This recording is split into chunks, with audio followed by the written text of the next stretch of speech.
Hey, what's up, BoLS fans? JR here today, and we are taking a look at the Ghosts of Saltmarsh. This is a D&D adventure book that collects 7 different adventures, a set of rules for running your own boats, having aquatic adventures, exploring the high seas, fighting sea monsters, everything aquatic. It's in this book. This is a so-called Ghosts of Saltmarsh because it starts with one of the more famous series of D&D adventures, The Sinister Secret of Saltmarsh, which continues on through Danger at Dunwater, and The Final Enemy, which is a lot more ominous than it sounds. But also here you'll find the adventures Salvage Operations, Isle of the Abbey, and Tamaraut's Fate, and The Styes. In addition, you'll find a whole chapter dedicated to building out Saltmarsh as a town. You will also find rules for running your own ships, having naval combats, exploring the sea, dealing with travel, dealing with storm, and one of the more unexpected parts of this book, a section on having adventures on the water. I cannot say enough good things about this book, so bear with me as we go through this.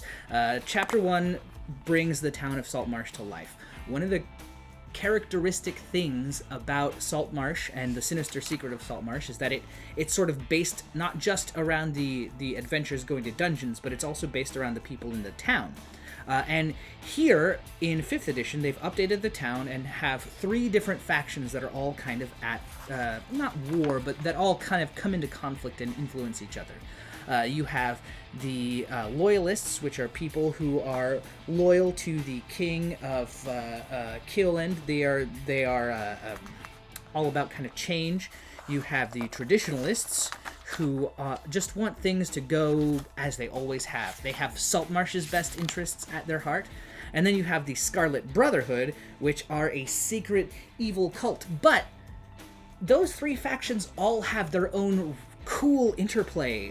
They aren't all like, that's what those factions are, but they aren't all just that. The Scarlet Brotherhood, for instance, is headed up by a young noble who is lawful good and isn't aware of the cult's activities. And so he's trying to do good under the Scarlet Brotherhood's name while sort of being managed and handled. It's real interesting, and if you look in like the Traditionalists, you can find someone who genuinely cares about Saltmarsh and someone who wants it to stay the way it is so they can exploit it. There's a lot of fun tension at work in this book, and this book wants you to have fun. It wants you to play. It wants you to have adventures. You can see here's a map of everything, and if I go a little further out, I can show you a map of the larger region, and every single one of these locations gets a write-up. You'll find cool characters at every turn, like you might find Captain Zendros, who is an evil merchant that sells magic items, but the fact that she's there to do evil work doesn't really make her an enemy. It just is an interesting fact about the world you're dealing with. There's a lot of sort of shades of gray here. And then every single one of these locations just has a ton of adventure hooks and possibilities. You might go to the Drowned Forest, which is a forest that's slowly becoming more foreboding and full of like shambling mounds and blights, and abyssal monsters and demons are invading it. You might go to the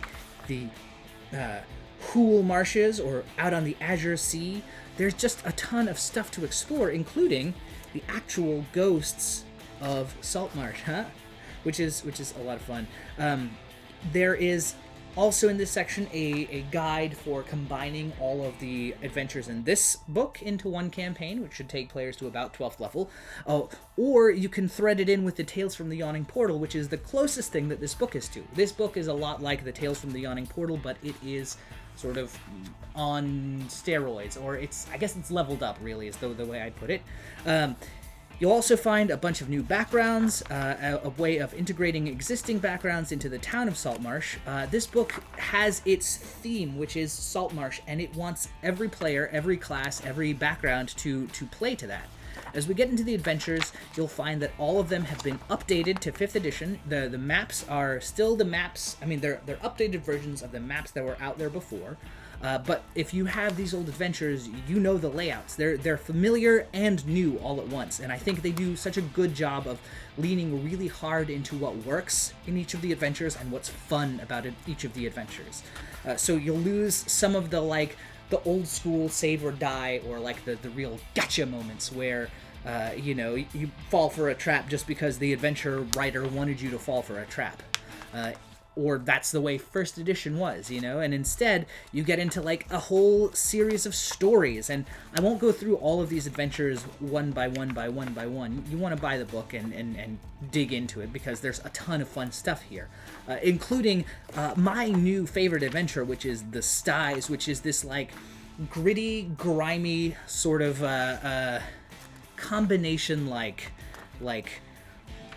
not steampunk, but along those lines. It's a little more modern, more urban-y adventure that deals with like cosmic horror. There's an aboleth that's become a cultist and is having its own plans. There's a lot of just slime. As you can see here, the Styes is a dying district, and it's so much fun. There's mystery, there's action, there's adventure, there's horror. There's so much cool stuff to play with here. But even if you don't like adventures, and they're great, the real jewel of this whole section is in Appendix A and all of the rules that are contained here, because you will find rules for playing on ships. And that might seem like, okay, well, that's something I can take or leave. That's something that I can have fun with from time to time, but it might not be the best. But you want these rules in your game, because where it really shines is not just in the boats, but in what you can do on the water. There's a whole section titled Travel at Sea that opens up the waters for D&D. It shows off like different hazards that you can come across, different conflicts that your crew might have. It gives you a whole new sort of paradigm to insert into the game, which sounds a little corporate buzz-speaky, I know, but that's the best way I can think of to say shortly that the game adds interesting depth in unexplored places, right? You can have conflicts with your crews, you might have to deal with morale issues, and you have to depend on your crew because they're the ones that are going to keep your boat running at sea as you go through these very real dangers. As you come across things like blue holes, or run aground on coral reefs, or gets caught up in currents, or if you start running into the fantastic adventures or hazards that are a part of the ocean life. You might get swept up in an eldritch mist or caught in a ghost fog. You might fall for the lure lights or get caught in the evil squall around a kraken's grave. There's a ton of stuff that just sort of adds a whole new dimension to the game that I really love. And the thing that took me the most by surprise was the underwater locations part. These are not even adventures, technically, according to the chapter section, right? They're not full fleshed out modules, but each one of these is a mini session or an adventure in and of itself. You can have like a coral reef, and it talks about the stuff that you might have, and then it outlines like, okay, here's what an adventure in a coral reef might be like. There's a little side mission for you to go on. You might go to the Warthalkeel ruins and deal with the dragon turtle and stuff there. There's just I can't enough tell you about how much character is here, how much love of the game is here, how much of an understanding of what makes the game fun and what makes it easy to not just enjoy but to play is here. This is a great book for new DMs, and it is a great book for new players. It's also a great book for experienced folks because it sort of reignites, and in looking at the different places that are there, sees what you're already doing around your table and gives you easier tools to do that. Which makes a lot of sense because one of the head writers on this book did user experience design for video games before she joined Wizards of the Coast, and it shows. Finally, you get some new magic items, and then you get a ton of cool new monsters here, including my favorite, which we just passed, the Lokatha and its little sea lion pup. But then you'll also get weird, like, little scum friends. There is somewhere around here the Thousand Teeth the Devourer, which is an ancient crocodilic monster and is my favorite like enemy in the book. There's just a ton of cool stuff. You want it in your life. That is the Ghosts of Saltmarsh, so check it out. Anyway, I'm JR. This is the Bell of Lost Souls. Thanks for watching.